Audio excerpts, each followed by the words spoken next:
जय श्री कृष्ण। आज सुनिए श्रीमद् गर्ग संहिता में वृंदावन खंड के अंतर्गत 25वां अध्याय। शिव और असुरी का गोपी रूप से रासमंडल में श्री कृष्ण का दर्शन और स्तवन करना तथा उनके वरदान से वृंदावन में नित्य निवास करना।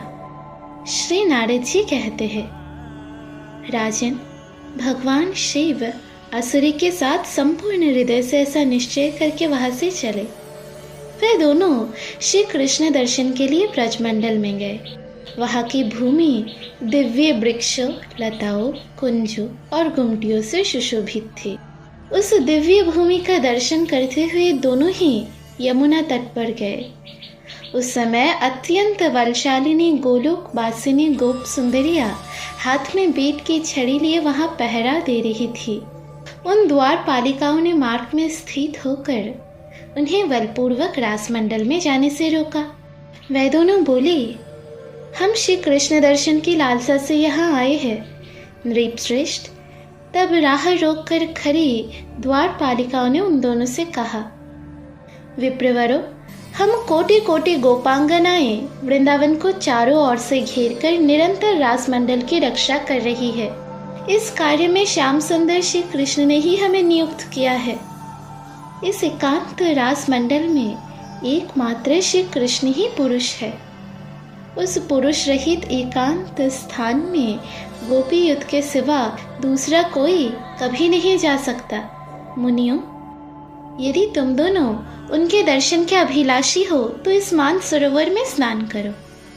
वहां तुम्हें शीघ्र ही गोपी स्वरूप की प्राप्ति हो जाएगी। इस प्रकार तुम मुनिद्वय रासमंडल के भीतर जा सकते हो। द्वारपालिकाओं के ये कहने पर वह मुनि और शिव मान सरोवर में स्नान करके गोपी भाव को प्राप्त हुए और सहसा रासमंडल में जा पहुंचे। सुवर्ण जटित पद्म रागमयी भूमि उस रासमंडल की मनोहरता बढ़ा रही थी। वह सुंदर प्रदेश माधवी लता समूह से व्याप्त और कदम वृक्षों से आच्छादित था। वसंत ऋतु तथा चंद्रमा की चांदनी ने उसको प्रदीप्त कर रखा था। सब प्रकार की कौशलपूर्ण सजावट वहां दृष्टिगोचर होती थी। यमुना जी की रत्नमयी सीढ़ियां तथा तूलिकाओं से रासमंडल की अपूर्व शोभा हो रही थी। मोर, हंस, चातक और कोकिल वहां अपने मीठी बोल सुना रहे थे। वह उत्कृष्ट प्रदेश यमुना जी के जल स्पर्श से शीतल मंद वायु के बहने से हिलते हुए तरु पल्लवों द्वारा बड़ी शोभा पा रहा था। सभा मंडपों और वीथियों से, प्रांगणों और खंभों की पंक्तियों से फहराती हुई दिव्य पताकाओं से और सुवर्णमय कलशों से सुशोभित तथा श्वेतारुण पुष्प समूह से सज्जित तथा पुष्प मंदिर और मार्गों से एवं भ्रमरों की गुंजरों और वाद्यों की मधुर ध्वनि से व्याप्त रासमंडल की शोभा देखते ही बनती थी। सहस्त्रदल कमलों की सुगंध से पूरी शीतल, मंद एवं परम पुण्यमय समीर सब ओर से उस स्थान को सुबासित कर रहा था। रासमंडल के निकुंज में कोटि कोटि चंद्रमाओं के समान प्रकाशित होने वाली पद्मिनी नायिका हंसगामिनी श्री राधा से सुशोभित श्री कृष्ण विराजमान थे।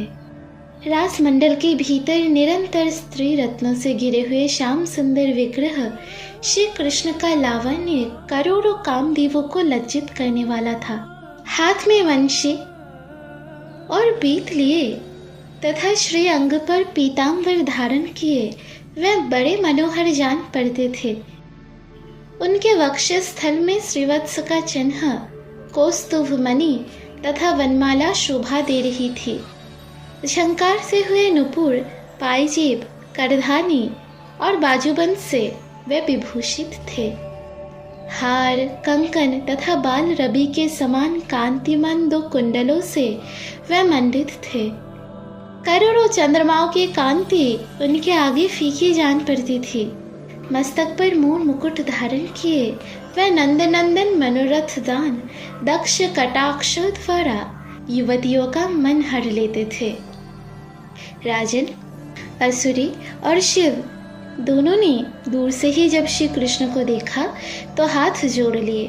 नृपश्रेष्ठ समस्त गोप सुंदरियों के देखते देखते श्री कृष्ण चरण बिंदु में मस्तक झुकाकर आनंद विहल हुए उन दोनों ने कहा, कृष्ण, महायोगी कृष्ण, देवाधिदेव जगदीश्वर, पुंडरीकाक्ष, गोविंद, गरुड़ ध्वज, आपको नमस्कार है। जनार्दन, जगन्नाथ, पद्मनाभ, त्रिविक्रम, दामोदर, ऋषिकेश, वासुदेव, आपको नमस्कार है। देव, आप परिपूर्णतम परमात्मा साक्षात भगवान हैं। इन दिनों भूतल का भारी भार हरने और सत्पुरुषों का कल्याण करने के लिए अपने समस्त लोकों को पूर्णतया शून्य करके यह आनंद भवन में प्रकट हुए हैं। वास्तव में तो आप परात्पर परमात्मा ही हैं। अंशांश, अंश, कला, अवेश तथा पूर्ण समस्त अवतार समूह से संयुक्त हो आप परिपूर्णतम परमेश्वर संपूर्ण विश्व की रक्षा करते हैं तथा वृंदावन में सरस रास मंडल को भी अलंकृत करते हैं।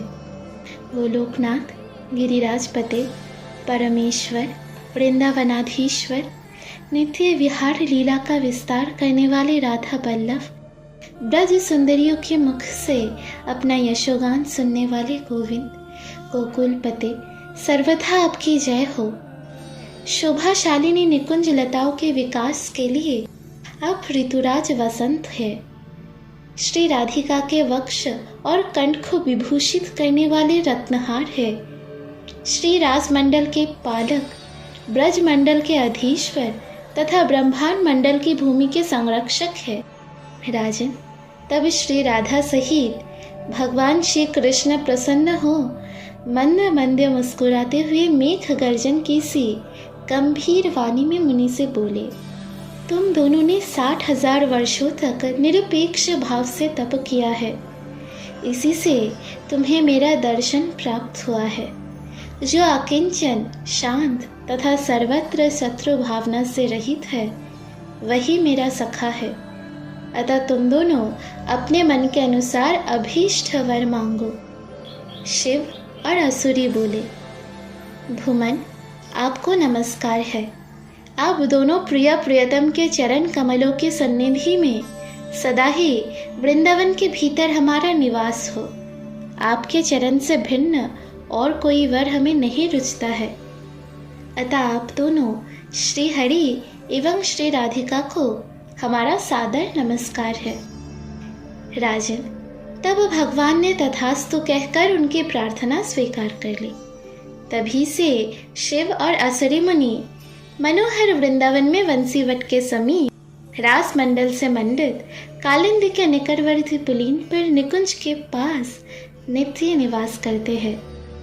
तदंतर श्री कृष्ण ने जहाँ कमल पुष्पों के सौरभ युक्त पराग उड़ रहे थे और भ्रमर मंडरा रहे थे, उस पद्माकर वन में गोपांगनाओं के साथ रास क्रीड़ा प्रारंभ की।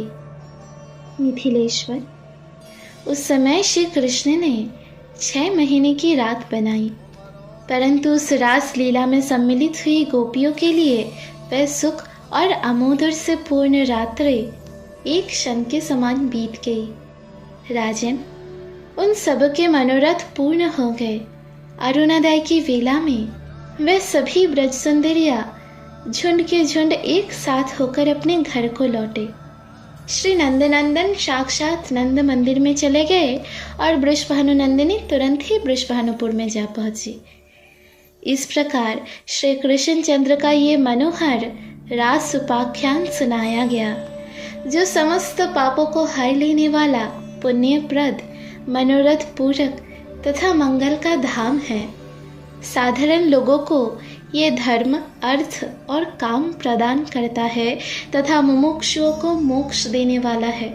राजन, ये प्रसंग मैंने तुम्हारे सामने कहा, अब और क्या सुनना चाहते हो? इस प्रकार श्री गर्ग संहिता में वृंदावन खंड के अंतर्गत नारद बहुलाश्व संवाद में रास क्रीड़ा का वर्णन नामक 25वां अध्याय पूरा हुआ। अगले अध्याय में आप लोग सुनेंगे श्री कृष्ण का विरजा के साथ विहार, श्री राधा के भय से विरजा का नदी रूप होना, उसके 7 पुत्रों का उसी के शाप से 7 समुद्र होना तथा राधा के शाप से श्री रामा का अंशतः शंखचूर होना। सुनते रहिए गर्ग संहिता। राधे राधे।